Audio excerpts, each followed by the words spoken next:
half cent for 10 years. It requires a majority vote for passage, only in the city of San Anselmo, town of San Anselmo.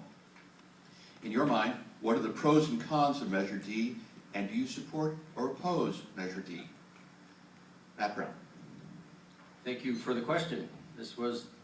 Measure D is the result of the 6-month work that the Financial Advisory Committee performed.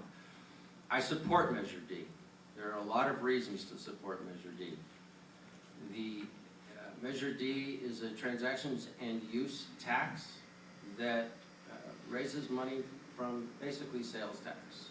A lot of sales that occur within the community are tax dollars that are, money that is spent by people from outside of the community.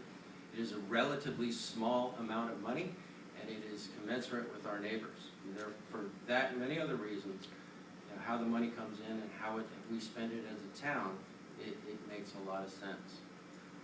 I personally, as a citizen, would prefer to see either a shorter term general tax, or if we have to have a 10-year measure, then I'd like to see it be a special tax where the promise is truly kept.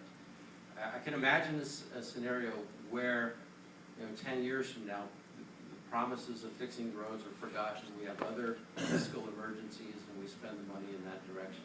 So, it's not a perfect measure, but it's the best we have.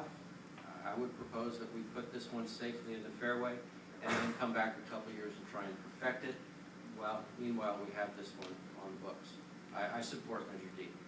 Thank you, Matt. Steve Berto. Thank you. I support Measure